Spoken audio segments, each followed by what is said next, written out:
Good evening. Welcome. Welcome to an extraordinary evening at the New York University Abu Dhabi Institute. My name is Judy Miller. I'm the Dean of Arts and Humanities at NYU Abu Dhabi. And I have this enormous pleasure of introducing Albie Sachs tonight. How to summarize a life lived with passion so deep that a man has been willing to sacrifice everything for the truth that we are all human beings. How to talk about Albie Sachs in this moment when the world is grieving for his friend and comrade, Nelson Mandela. A comrade in which I would like to call not arms, but loving arms. How to thank him enough for staying with us when his country is mourning and celebrating at the same time, and no doubt calling out to his own heart. This introduction can only sketch the contours. Albie Sachs was not born into apartheid, which is the Afrikaans word for apartness. That system that separates out some humans and calls them not human, or not quite human. But the situation was such that by the time he was 17 and a student in law school in Cape Town, South Africa, he had already committed to fighting for equality for all human beings. And in that specific case, in a campaign called Defiance Against Unjust Laws. 3 years later, in 1955, he was part of the Congress of the People of Kliptown that adopted the Freedom Charter, a statement of core principles of the African National Congress and its allies, calling for a non-racial South Africa. And soon after that, he began working as a lawyer, spending most of his time defending people charged under the racial statutes and repressive security laws then in place. Many of those charged faced the death penalty. His work, his beliefs, his friends made him highly suspect, and his home and office were raided by the South African security police. His movements were restricted, and he was eventually placed in solitary confinement without trial for several prolonged spells that included not so subtle forms of torture. His book, The Jail Diary of Albie Sachs, recounts this experience. Forced into exile, banned from ever returning to South Africa, he moved to England in 1966, where he took a PhD in law at Sussex University and practiced and taught in England for 11 years, before moving to Maputo in the recently decolonized Mozambique, where he was closer to home and able to participate more directly in the struggle for freedom in South Africa. He worked closely with his friend Oliver Tambo, leader of the African National Congress in exile, and helped draft the organization's code of conduct as well as its statutes. Because of this work, South African security agents placed a bomb in his car in 1988. When it exploded, a passerby was killed, and Albie Sachs was severely wounded. He recovered, and he went on to help prepare for a new democratic constitution for a new South Africa. In 1990, with the release of Nelson Mandela from 27 years of imprisonment, Albie Sachs, a member of the Constitutional Committee and the National Executive of the ANC, finally went home and took part in the negotiations which led to South Africa becoming a constitutional democracy. When Mandela was elected president in 1994, he appointed Albie Sachs to serve on the Constitutional Court, which he did for 15 years, working to abolish the death penalty and to decriminalize homosexuality, among other things. During all of that time, and since then, he has kept on traveling to many countries to share the South African experience of fighting for equal rights, for non-racial states, and for healing divided societies. He has written several more books, including Justice in South Africa, Sexism in the Law, The Soft Vengeance of a Freedom Fighter, and The Strange Alchemy of Life and Law, which won the Alan Paton Prize in 2010. We are privileged to have him with us tonight to speak to us about Nelson Mandela and about one of the most significant triumphs of the human spirit in our times. Albie Sachs. May I ask everybody to rise? But don't bow your heads. Just a moment of silence and thought for Nelson Mandela and all people in all countries who have fought for freedom.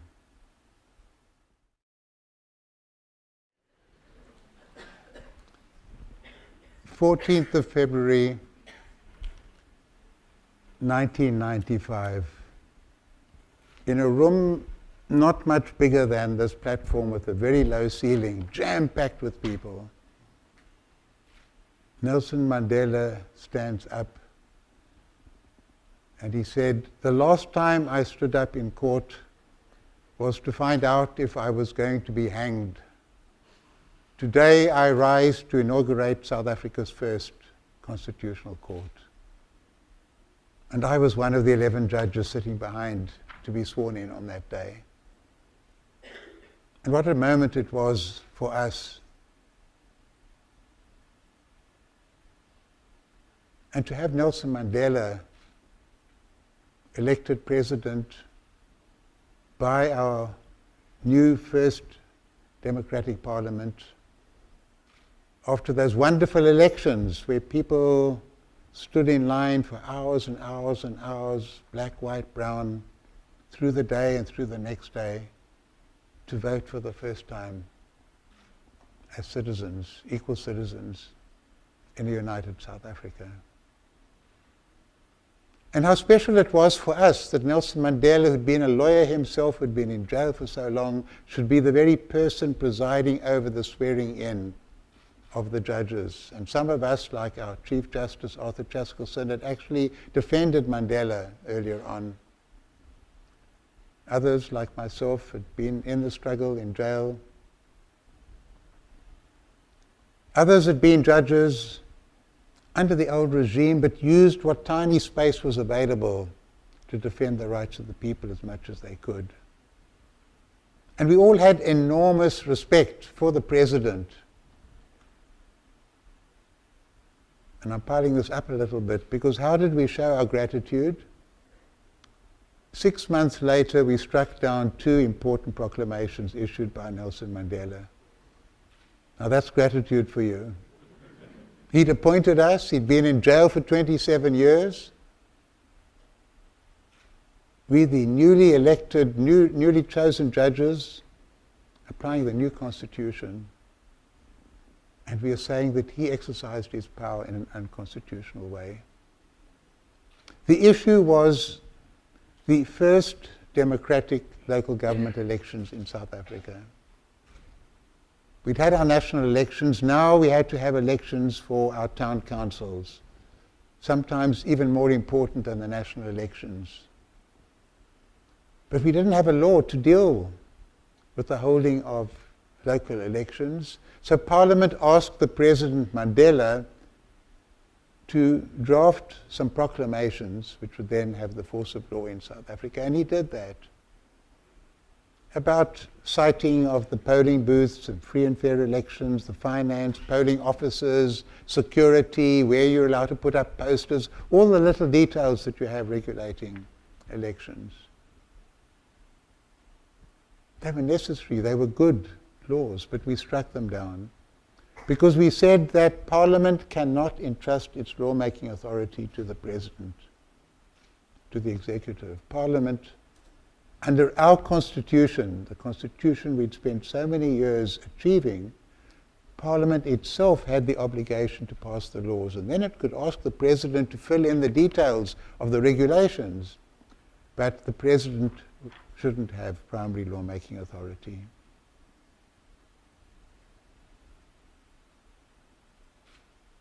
I'll tell you afterwards how Nelson Mandela reacted. If I come to the end of my presentation, I haven't told you, just put up your hands and say, Albie, you promised. So that was 1995. I've been dealing now in decades, going back to 1952. I can't believe that I have memories that go back to 1952. That's like 60 years ago. Me, sitting up here.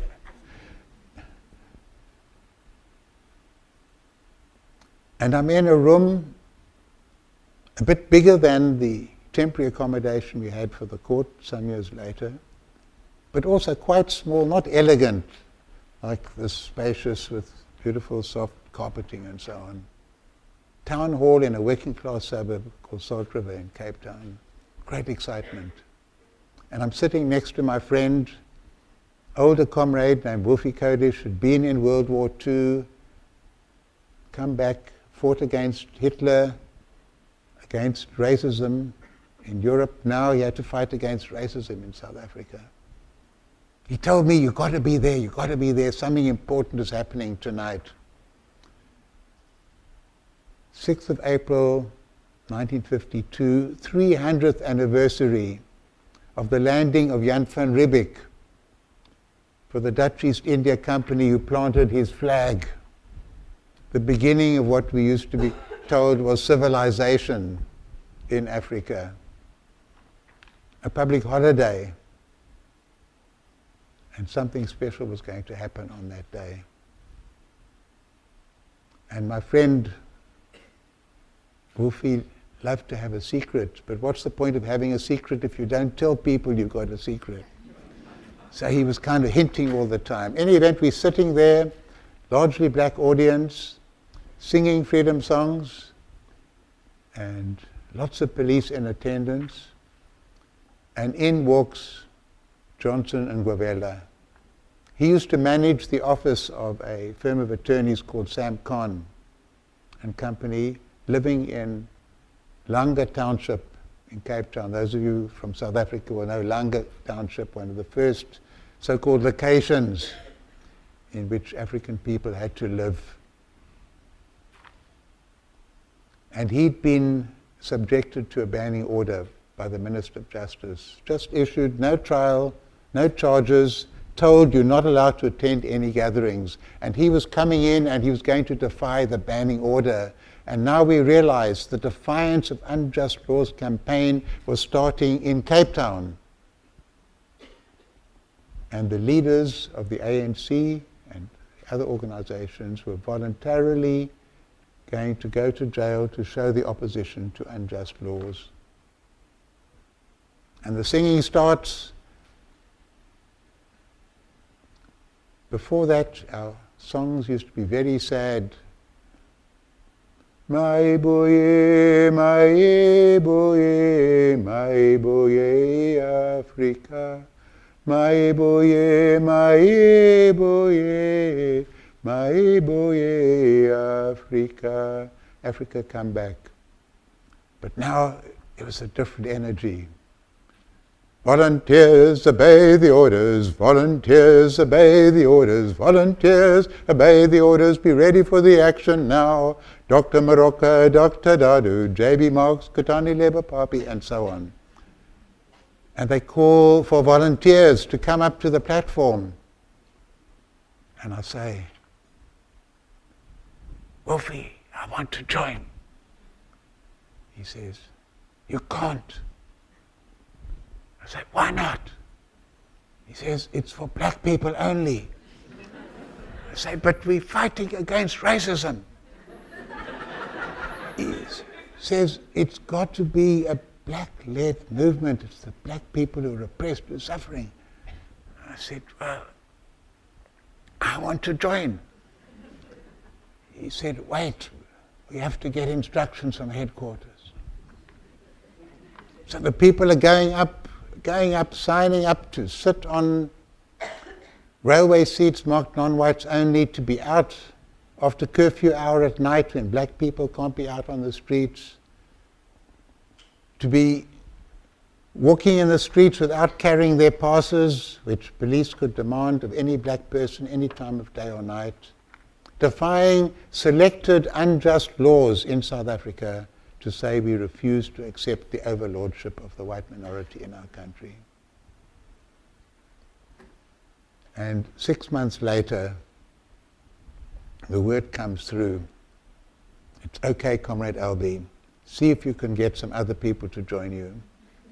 And 4 of us go down to the General Post Office in Cape Town, and 4 young white people, and we sit down on benches marked non-whites, nie blankes. Eventually we arrested. I was much braver then than I am now. I was 17 and they seemed to send huge, tall policemen to come and arrest us.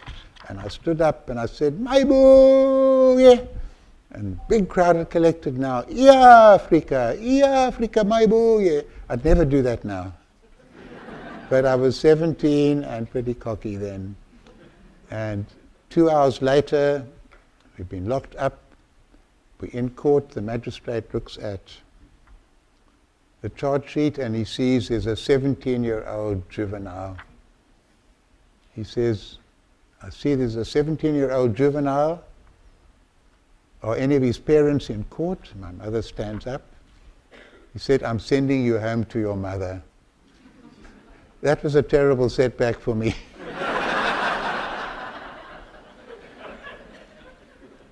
Now, what's this got to do with Nelson Mandela? Everything. He was the volunteer-in-chief, volunteer number 1. I'd hardly heard the name before then. In 1952, Nelson Mandela wasn't Nelson Mandela. It was just another name. Young African attorney. But it was so significant because his role now wasn't simply to defend people in court, to be part of the small African elite who had at least some economic privileges, although they still had to carry a pass, they still couldn't vote, they still couldn't occupy premises in the white parts of Johannesburg where he worked. They would still be ordered to go to a separate bench in the court, marked non-whites, even as an advocate, as an attorney. But they were relatively elite. And now instead of the elite saying, "Leave it to us, we have the ear of the whites, we will speak to them, don't rock the boat," he was saying, "We're all going to rock the boat, and I'm going to be in the boat with you rocking the boat."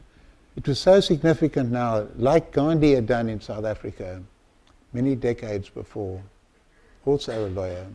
His willingness to go to jail, to be with the people, to be the first to go to jail, signaled a huge change in the politics of our country. Somebody said until then the ANC, African National Congress, effectively was just an annual general meeting when they'd get together in December and they'd elect a new leadership and maybe adopt policies, and then they'd wait another year to elect a new leadership and get new policies.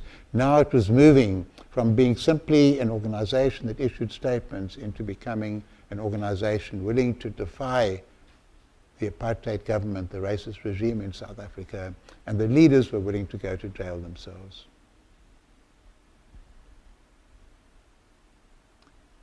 In that very lovely introduction, mention was made of the Congress of the People. Mandela couldn't be there. He was banned, restricted.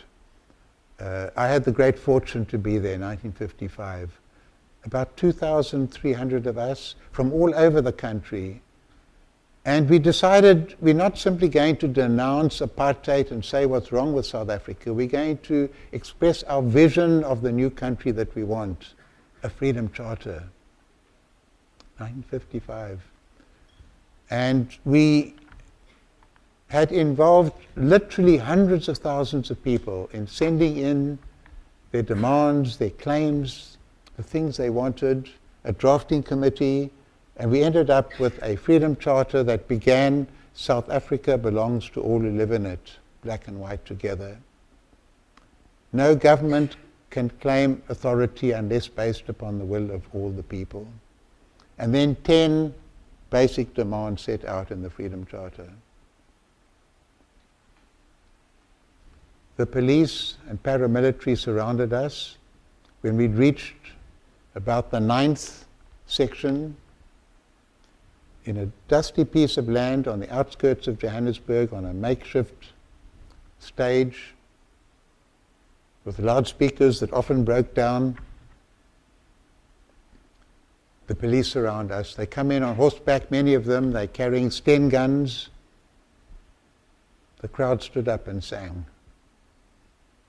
If one person had lost his or her temper, thrown a stone, there could have been a massacre. But we sang, we maintained our discipline. We weren't going to be provoked. The names of everybody there were taken. The government, shortly afterwards, arrested 156 people on a charge of treason. And quite literally they said, the Freedom Charter demands equality for everybody in South Africa. South Africa is a country ruled by a white group who have sovereign power in the parliament. So the only way the majority can achieve equality is through a violent revolution. And so they were put on trial for treason, 156. And you look at the photographs, and it's a wonderful picture because you see the beginnings, the embryo of the new South Africa in the dock. My friend Eddie Weinberg, the photographer, took the pictures in rows, and they were all placed up in a kind of almost a pyramid. And standing almost right in the middle, taller than anybody else, more beautifully dressed than anybody else, was a certain Nelson Mandela. He stood out quite literally at that stage. And during the trial, that's when Nelson Mandela began to become Nelson Mandela. There were about 6 of the 156 were lawyers. The trial was so boring, it just dragged on and on and on. The police, when they surrounded us, they took away all the documents from the Congress of the People. They handed all the documents in, and amongst the documents they handed in was one piece of cardboard saying soup with meat, and another saying soup without meat. These were handed in as proof of treasonous intent. The trial dragged on and on and on. The lawyers were bored, so to keep themselves active, the lawyers on trial for their lives decided to take part in the cross-examination. And that's where everybody noticed Nelson Mandela just stood out. His poise,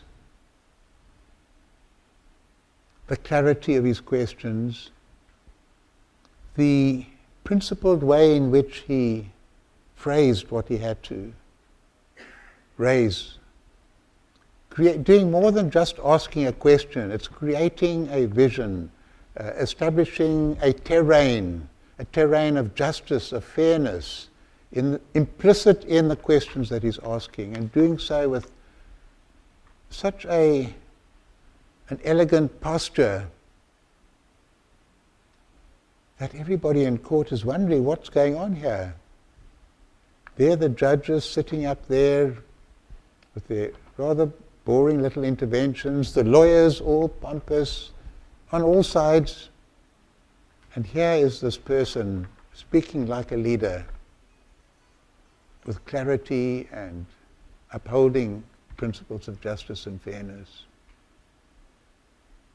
Eventually, it was so ludicrous to put people on trial for treason, for demanding equality and justice and fairness for everybody. The trial collapsed. But by then, we'd had the Sharpeville Massacre in 1960, a turning point in South Africa where the point didn't turn. Decolonization in Africa. What would the white regime do? Would they go with the winds of change, or, and they decided, a policy of granite? We are not budging.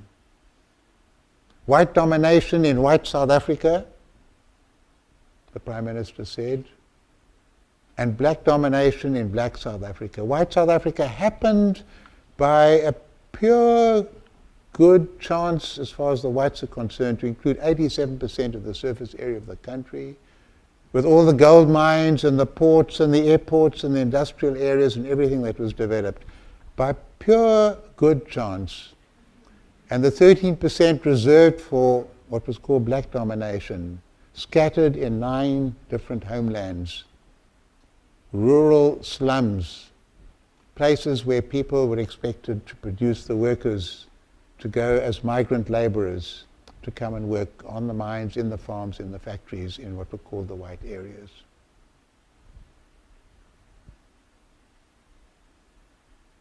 Massacre, Sharpeville, 69 people shot dead, most in the back running away, captured on television, which we didn't have in South Africa, but we had cameras from England were there.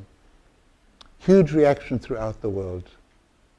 ANC is banned, driven underground. Pan-Africanist Congress banned, driven underground. Communist Party had already been banned. Organization to which I belong, Congress of Democrats, banned.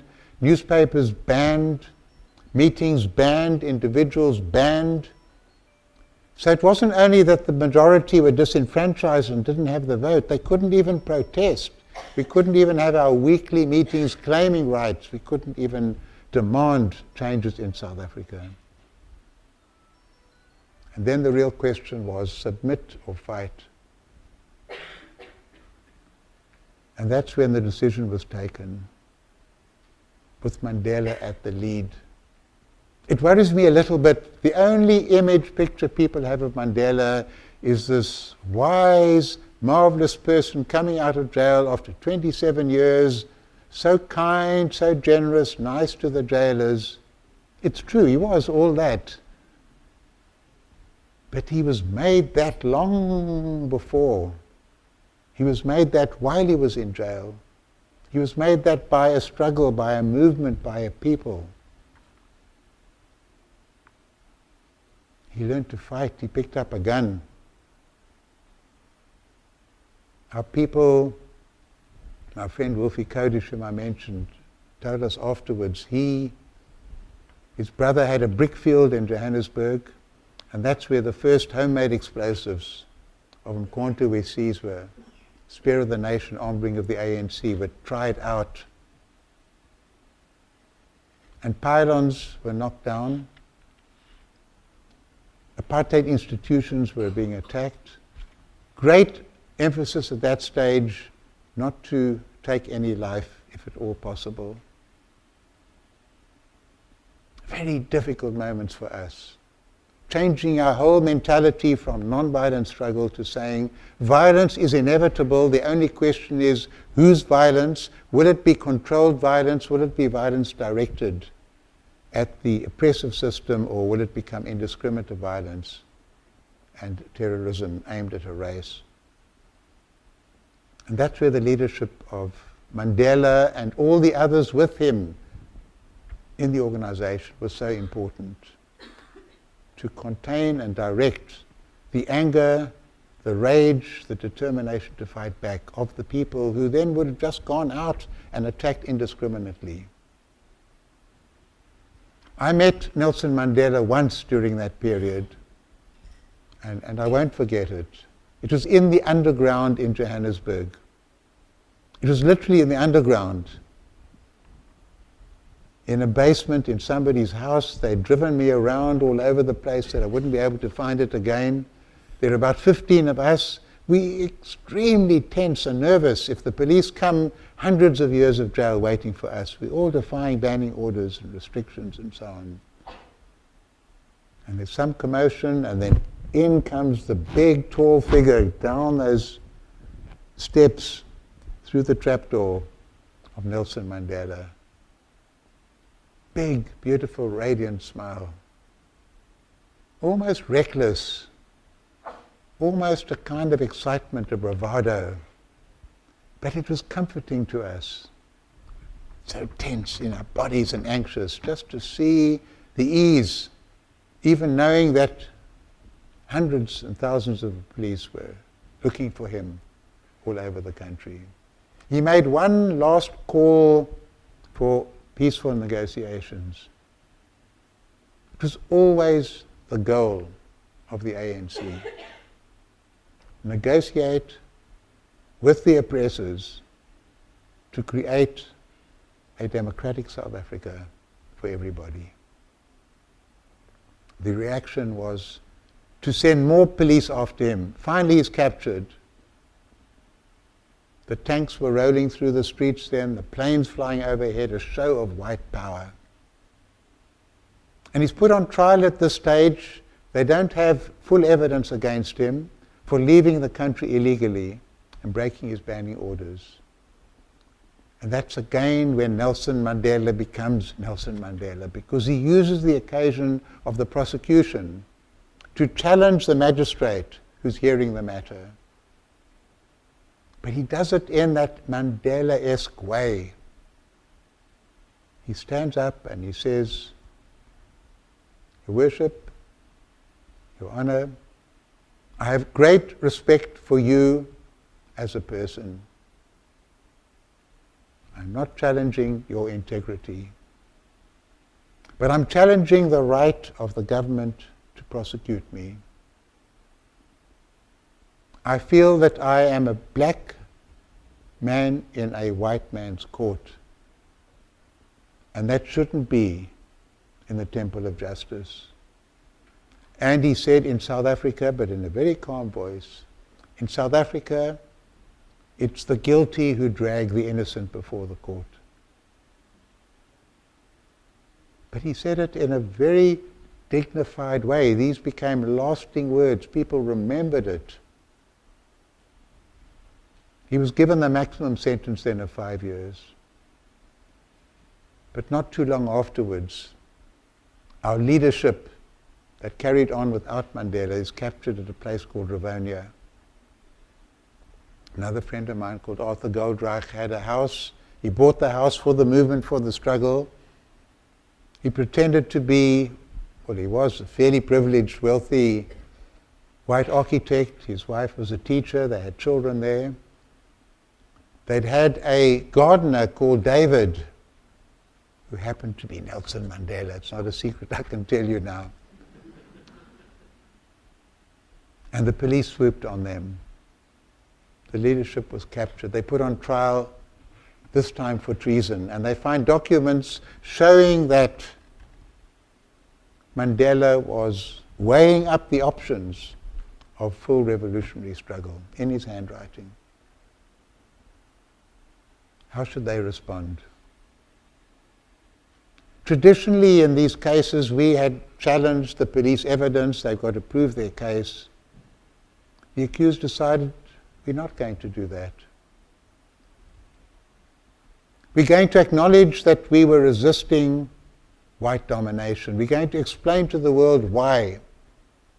If they hang us, so be it. And Mandela made his famous speech from the dock. It's something we have in our criminal procedure. If you're on trial for whatever it might be, you can give evidence under oath. You swear to tell the truth, the whole truth, and then you can be questioned and cross-examined. But you can choose to make a statement from the dock where you stand, uninterrupted. You can't be questioned. That statement doesn't carry the same weight as evidence you give under cross-examination. But the big advantage is you're not being interrupted. You can make a non-stop presentation. And in that presentation, he in effect put the government, the regime, on trial, knowing that it could cost him his life. And he ended up with the famous words, I've spent my life fighting against white domination, and fighting against black domination. I have fought for equal rights for all in South Africa. These are the ideals for which I have lived, and these are the ideals for which I am prepared to die. And his lawyer said, Madiba, or in those days, Nelson, it's a little bit provocative. Can't you soften that a little bit? And the original document is now in the archives, and you can see he's written in, these are the ideals which, if needs be, I'm prepared to die.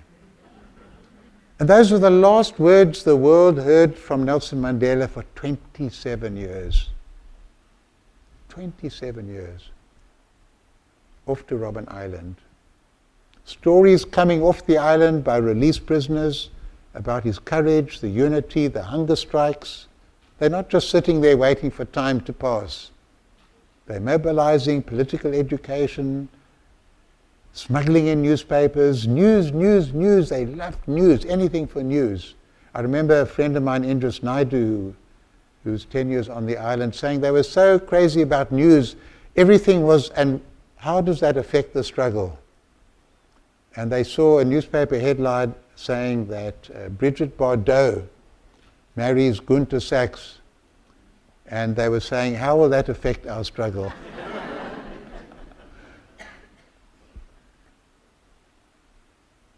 But Mandela's silence was powerful. Here was this magnificent figure, respected throughout the world, the symbol of the freedom struggle in South Africa, silenced. And we had huge international campaigns. Free Nelson Mandela. It was easier to have a campaign around an individual, just not an anonymous leadership, an individual. And I remember when I was recovering from the bomb in London, and we hear there's going to be a free Nelson Mandela concert at Wembley Stadium. And I'm very weak. I'm going to go to my first pop concert. What do you do at a pop concert? In the end, we couldn't make the arrangements. I watched it on television. But it was so wonderful. 70,000 young British people who were called hooligans, uninterested in anything. Free Nelson Mandela, and singing and driving and shouting. It was tremendous. And a huge campaign all over the world, and divestment campaigns, and becoming powerful in the United States, and powerful in Holland, Scandinavian countries.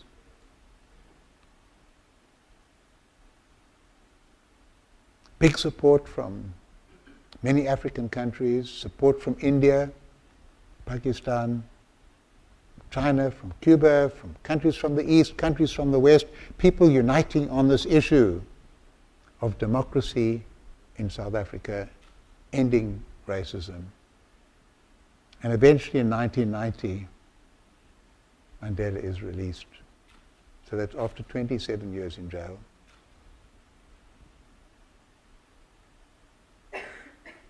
We felt fantastic. I still remember my friends, I watched it on TV in England then, and my English friends were angry and heavy faces, and how could they lock him up for 27? And we were jubilant. South Africans sing, dance. Even outside Mandela's home recently, people, the other day, yesterday, the day before, our people are dancing. They're celebrating his life, his achievements, and the pride that they have as South Africans that we produce such a wonderful person admired by the whole world. And I see him for the first time in Lusaka, a couple of weeks after his release. A meeting now of the Robben Island prisoners, the people in the underground in South Africa, those of us in exile. We're linking up for the first time in 30 years. And Nelson Mandela addresses us. I still remember it so vividly. I, he said, am a disciplined member of the ANC. I will accept any task that is given to me by the ANC. If you give me a cap and a khaki uniform and a stick and a whistle, and you ask me to be the night watchman outside the ANC headquarters, I will accept that position. Now, of course, nobody expected him to be given a whistle and a cap, but he was making a very important point, and he made it over and over and over again throughout his life, and the media won't accept that he was a disciplined member of an organization, elected to the top leadership, providing brilliant leadership, but within the framework of the policies, the traditions, the styles of work, the democratic accountability of that organization. It wasn't this amazing man coming out of jail without any anger in his heart, forgiving the enemies and saying, let's build a new South Africa. He did all that, but that doesn't describe him. He was a nice guy, but he wasn't just Mr. Nice Guy. He was an activist, he was a militant, he was a combatant, he was a comrade. He was somebody who was very, very, very disciplined. I heard somebody who worked with him saying he wasn't authoritarian, but he was disciplined. We would start our meetings. I was elected to the National Executive of the ANC. We would start our meetings at 7:30 in the morning, and if you got in at 7:33, you'd see Nelson Mandela looking at his watch, and you felt terrible. You felt terrible. He didn't point a finger or shout at you. Negotiations start. Again, it's made to sound as though the marvelous Mandela got together with the wise de Klerk and they did a deal and solved the problems of South Africa. It was tough. There was low-grade civil war. People were being killed in KwaZulu-Natal. There was a third force operating. People were being thrown off trains. We had conflict between the ANC youth and a group called the ZAPU, guns on both sides. People were being killed. We had breakdowns, we had rolling mass actions, we had massacres. But we never let go of the idea of finding a way, how can we live together with the former oppressors in one country, so that we don't think of each other as oppressors and oppressed anymore, but all as South Africans under one single common constitution. And that was the time when I had the privilege and joy of working very closely with Comrade President Nelson Mandela, president not of the country but of the ANC. And he could be very stubborn, and he wasn't always right. 3 times the ANC Constitutional Committee sent me to talk him out of what we thought was his crazy idea that the vote should go to 15, 16, 17-year-olds. We said 18, internationally accepted, 18. He said, no, the youth fought hard, they sacrificed a lot at the time of the Soweto uprising. We said that was 76. It's 20 years, those youth are not young anymore. No. And I remember the last time we had to sign off on the document. He made a last-ditch attempt to have voting for younger children. And he was saying, it looks as though the ANC is so desperate for votes, we need school children to get us into office. Oh, I can see you're against me. History will show that I'm right. He was a bit sullen about it, but he accepted. He didn't insist on his view. And I can tell you the story because 10 years later he told that story against himself when he was trying to drop a hint to then President Thabo Mbeki to be able to acknowledge that he'd been wrong on his position on HIV/AIDS. He told that story, that presidents can step down and people will respect you more if you acknowledge error when you've been wrong than if you simply insist all the time you were right when you were clearly wrong.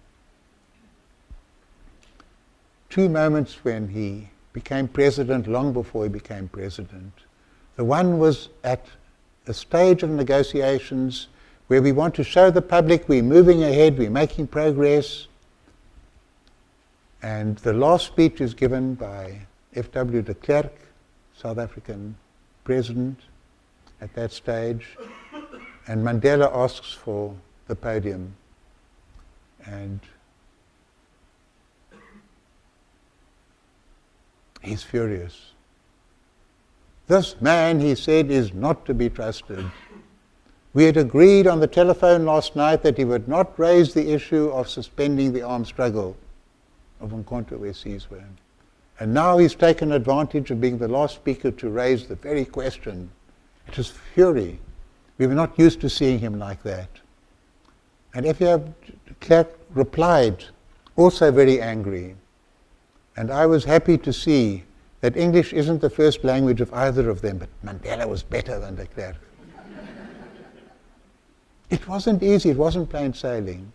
And then a couple of years later, Chris Hani, General Secretary of the Communist Party, leader of the armed struggle, hugely popular, loved quoting Shakespeare, very dynamic, charismatic person, is assassinated. He'd been out jogging by some right-wingers who wanted to provoke a black uprising against whites. Then the army has to come in to destroy the whole project. And there was only one person who could go onto television and keep everybody calm. And that was the day when Nelson Mandela became de facto president of South Africa. And we fixed an election date, because without an election date, the country would have exploded. And we saw him on television, and everybody knew that here was somebody who could speak for the whole nation. So I move forward now to Nelson Mandela as president. It was so wonderful for us. It wasn't wonderful being in power. We weren't fighting for power. We weren't fighting for office. We weren't fighting for riches. We were fighting for ideals. We were fighting for the rights of people to be people, human beings to be human beings. And so often people had told us, get real, get real, get real, do a deal with the whites. Move on slowly. And we said, no, you can't do a deal with apartheid like you can't do a deal with slavery or colonialism. It's wrong through and through. We've got to change the whole system. Once you change the whole system, you can have all sorts of guarantees built in to protect people from being arbitrarily thrown out of their homes, from being despised for who they are, from being prevented from speaking their language. That goes into a Bill of Rights that any country should have and must have, but no special protections for the whites as whites in South Africa. And we saved the country by refusing to give in to the demands of the whites. In effect, we saved the whites because the whites would have been protected by a constitution that was a barrier to transformation and change. The constitution would have been the enemy of the people. The people would have been against the constitution. Instead of the people saying the constitution protects the rights of majorities, minorities, and everybody. 5 years he stayed in office. 5 years of enormous change in our country. People getting used to the fact that we had a largely black government. And they were doing pretty well. Big surprise for most whites. No surprise for us in the struggle. We'd seen how brilliantly people had managed the struggle, how we debated and argued and discussed. We'd lived all over the world. We'd seen all sorts of systems of government, East Germany, West Germany, North, South, Arab countries, African countries, Asian countries. We'd lived there. We'd seen it firsthand, the pluses and the minuses of different legal systems.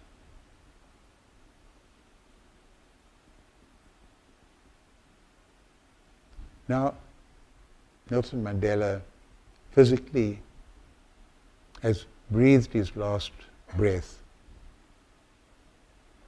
But he left the stage as graciously as he had occupied the topmost positions. For 5 years after he left, and he could have stayed on for another term, he was so busy, he was traveling around the world, everybody wanted him to speak, to offer him honorary degrees, awards, this, that, and the other.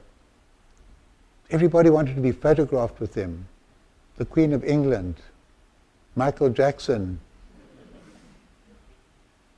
And he loved everybody.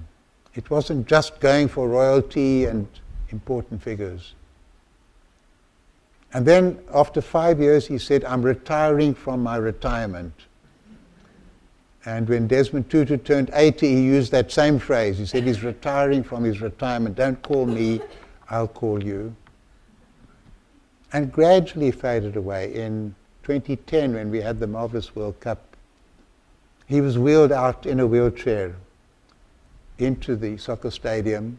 He waved, he smiled, he didn't speak. So already 3 years ago, he'd lost that energy and will and capacity to address the nation. But we wanted him to live forever, and we wanted him to survive because he just symbolized so much for us. The legacy, destroying the racist myth. For me, growing up in racist South Africa, it's a source of huge pride and honor for us that the most loved and respected and admired human being of our period is a black South African. And admired not because he's in the boxing ring and he can knock somebody else out or he can run faster, much as we admire those things, but for his intellect, his thought, his compassion, his vision, his civilization. I see an inversion of the process of what used to be called civilization. Coming from Africa, the spirit of Ubuntu, we call it. I'm a person because you're a person. I can't separate my humanity from an acknowledgement of your humanity. Something the whole world needs. And South Africa, astonishing the world by a peaceful revolution that completely transforms the country, by a process, Truth and Reconciliation Commission, where we go for restorative justice, which is very powerful. People coming and acknowledging the terrible things they've done, getting amnesty, and then helping in one way and another to get the truth, to find out what happened in the past, to help rebuild our country. And lastly, establishing the principles of constitutional democracy. And that's where the Western Cape local government case comes in. How did Nelson Mandela react when these cheeky judges, 11, whom he'd appointed, strike down 2 important laws which he had adopted? He went onto television and he said, when I promulgated these laws, I did so on the advice of my lawyers. I now accept that that advice was wrong, and I, as President of the country, must be the first to show respect for the Constitution as interpreted by the Constitutional Court. For me, that moment, that day, was as important for South Africa as the day when we all voted as equals for the first time. Because we were not just a democracy, we were a constitutional democracy. And when I see what's happened in other countries that have had revolutions, transformations and change, and a year later 1 million people go out into the streets, and then the army takes over and people are shot dead, it makes me appreciate even more our achievement in South Africa. And even if we still have massive inequality, it's too big and it's unacceptable. We have crime at levels that are not tolerable. We have corruption that's eating away at many of the gains that we've made. We have all sorts of problems in our country. We have a framework within which we can respond to and deal with those issues. Our president stepped down after 2 terms maximum. We have free and fair elections. People come to watch our elections, not to see if they're free and fair, but what lessons can we take to other countries. We have a very lively press, great investigative journalists. We have a strong independent judiciary. We have a big civil society. Now I realize I'm speaking in a country that has a different culture, a different background, different traditions. Each country has to find its own way. So I'm not here as an apostle for any particular modality, for any particular part of the world. I'm very respectful that countries find their own way. We found our own way in South Africa. But what we found in South Africa was this idea that somehow blacks and whites can't live together as equals. We found that was an atrocious idea, an unjust idea, and an idea that could only lead to mutual destruction. We found the idea of human beings being human beings and being able to live together and benefiting from sharing what they had to share with each other and benefiting from interacting with each other and respecting each other and each other's cultures and history and backgrounds and ways of seeing and doing things.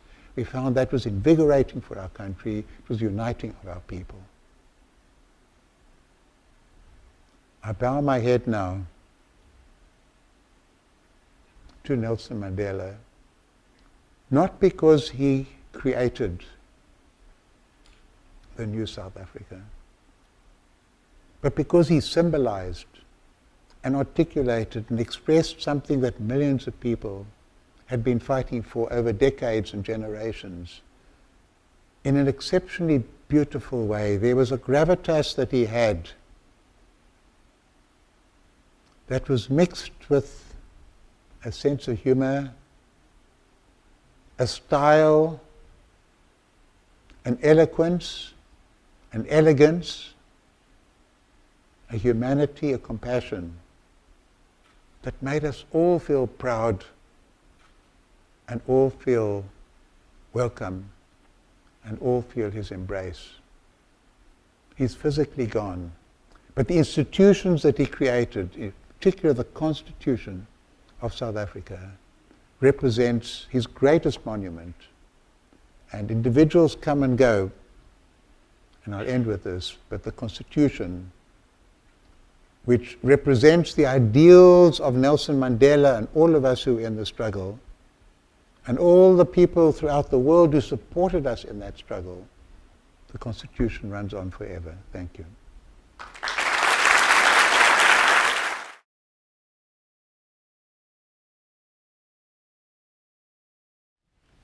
Thank you so much. That was absolutely inspirational there and wonderful.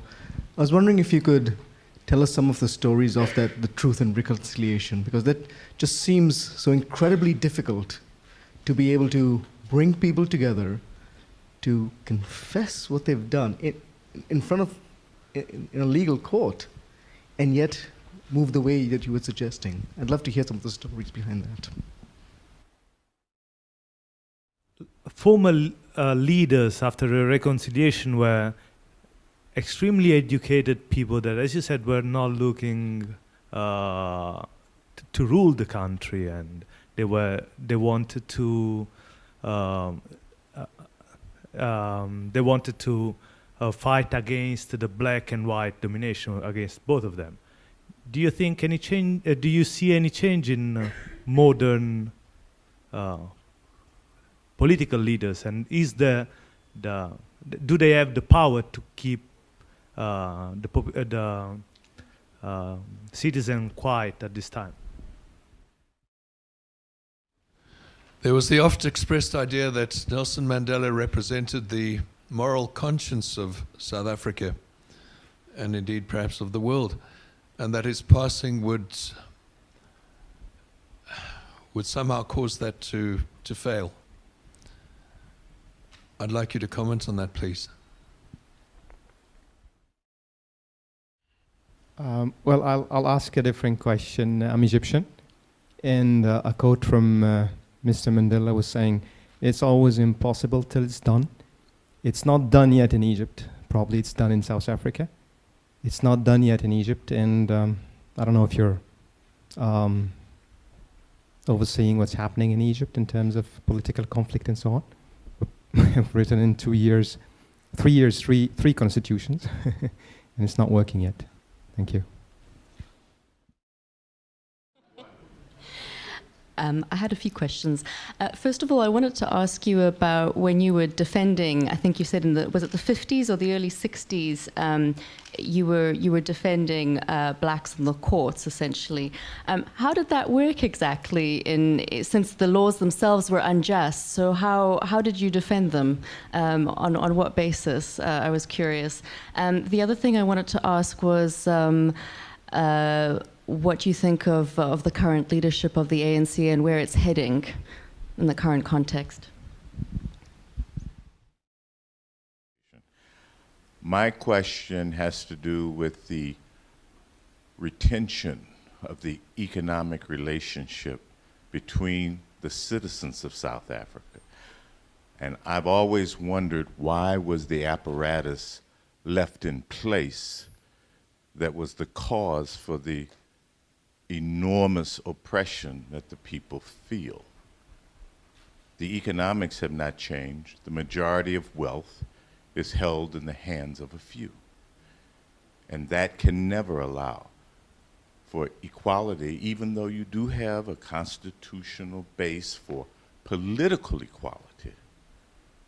The economic disparities are massively inequitable. I'd like you to comment on that. Thank you.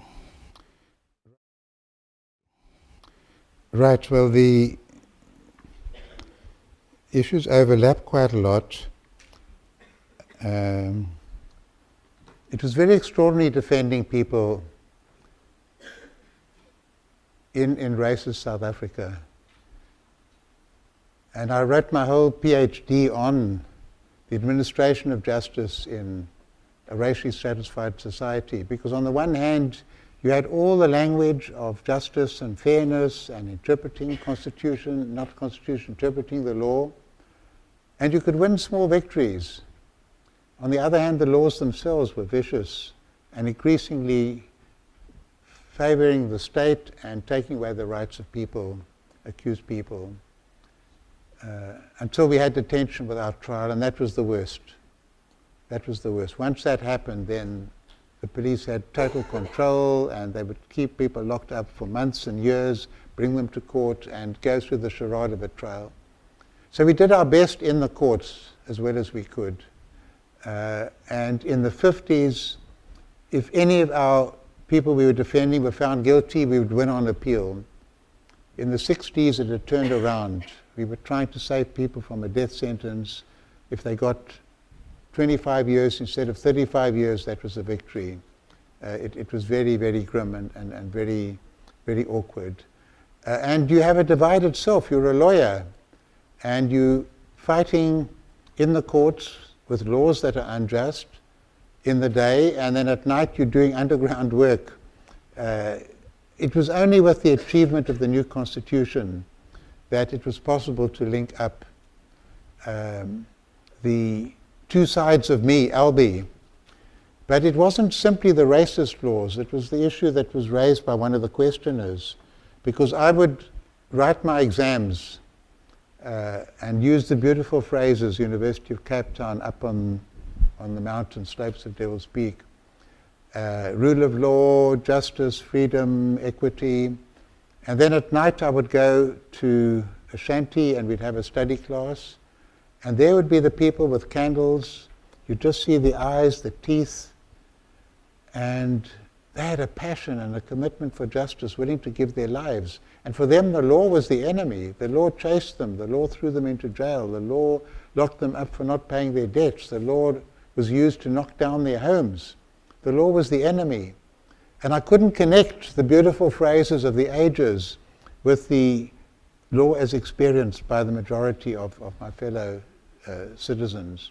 And it was only when it came to writing the Constitution that these two sides came together, where I discovered that the great phrases of the ages were important for the poor, for the marginalized, that we shouldn't hand over themes like the rule of law and justice to the propertied and well-off people who are in charge of everything, that we should claim our share, the share on behalf of the people. So the case that was mentioned of the, it was actually the Slums Act that was being produced in KwaZulu-Natal to enable what we call the slums, with maybe 100,000, 150,000 people living in shacks in near the center of Durban and Pietermaritzburg, to make way for high-rise buildings. And we said we can't make the poor shoulder the whole burden of transformation and change. And these were draconian laws that undermined the rights of even the poor, or especially the poor, to have a home, to have a shelter. And if they're going to be evicted, alternative accommodation has to be arranged. They have to be part of the processes of transformation and change. So the law becomes quite an important instrument in the hands of the dispossessed. We have very strong labor rights, strong trade unions. Workers have a right to go on strike, a right to collective bargaining. The strikes have to be protected by the law. They can't just go on wildcat strikes. We have mediation commissions and so on. Perhaps the most advanced labor law in the world, enormously important for millions of people who otherwise were very, very unprotected. And there's nothing in the Constitution that prevents massive redistribution in our country. But there is a problem with the economic system. And it's not a simple case of what used to be called structural adjustment, where loans are given by the World Bank. If you destroy health systems, public health, you destroy education. We have a lot of spending on public health and a lot of spending on education. It's not being spent well. Everybody acknowledges that now. I'm not undermining my country by saying that's acknowledged. Water now reaches 90% of the people. Clean water. That's huge in South Africa.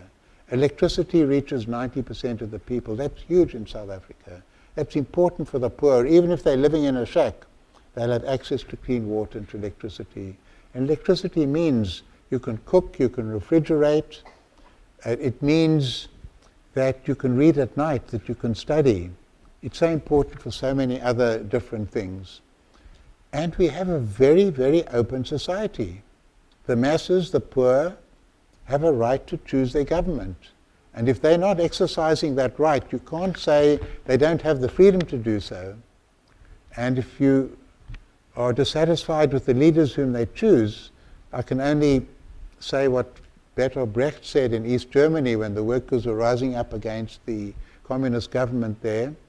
And somebody said, Bertolt, you know, the workers are against the government, the people are against the government. He said, the answer is very easy. Change the people. And, you know, one has to ask the question, why are the people voting again and again and again in huge numbers? It's now the question is being raised that the ANC might get only 59% of the popular vote. Only 59%. That will be a defeat instead of 65%. But it shows there still is enormous backing and support for them. Now, I can't comment on the present leadership. I'm a retired judge. It would be very incorrect of me to do so.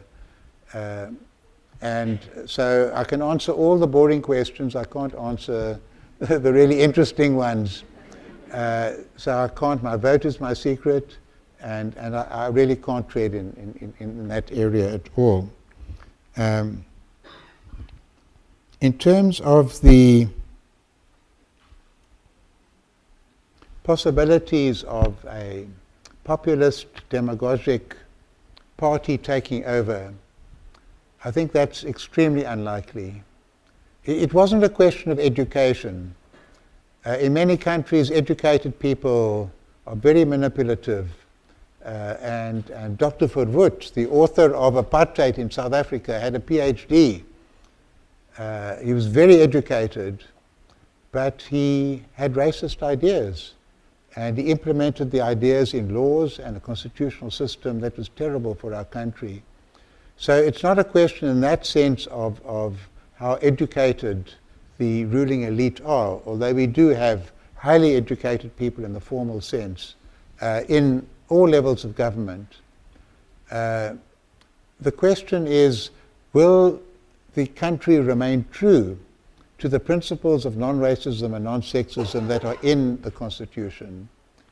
And that's where the mechanisms set up by the Constitution are so important. So that even if a party got into power and wanted to take action against any particular racial or ethnic group as such, the Constitution will be standing in its way, and the court will be there. And I was on the Constitutional Court. We established a modality, a way of working, We often ruled against the government. We ruled very early on against Mandela, whom we loved, because we were driven by the Constitution to do so. So when I visit the court now, I'm thrilled to see how well they're doing, and I'm dismayed to see how well they're managing without me. We have a very lively press, free, independent, and if there are any threats to the press, you'll know within 10 seconds because they will tell you. And it's good that that happens. So we've won our freedom in South Africa. We haven't won economic justice yet, as people have pointed out. We haven't won the degree of personal security that everybody is entitled to. I wish I could say we could walk down the streets freely anywhere in the country without fear. I can't say that. I wish I could say we could go to sleep at night without anxiety about burglars, armed robbers. I can't say that. I wish I could say everybody loved everybody else. Everybody doesn't love everybody else. But at least the younger generation are getting on much better. When I see the Springbok rugby team singing the anthem a little bit better than we sang it here tonight, I can't get over it. I'm more interested in seeing that than even seeing the sport. These big, burly guys representing the absolute essence of the physicality of white domination. And they're singing sometimes with tears in their eyes. And at first they were just mouthing and sometimes not even thinking very well. Now they know the words. And they sing it with passion, with commitment. So there's so much that's happening in our country that's very, very positive. And I see it, the public school that my child goes to, Oliver, it's now got kids of every background there, teachers of every background. People are so proud of Nelson Mandela, proud of the changes that have come about. We are transforming, we are changing all the time. And I think it's now time for me to wrap up. The name of Nelson Mandela will always be associated with that transformation. And he's somebody who, through his life and experience, gave courage and hope to everybody in South Africa, and I think courage and hope to everybody throughout the world. And I feel very proud as a South African that one of my compatriots is the person who achieved that. Thank you.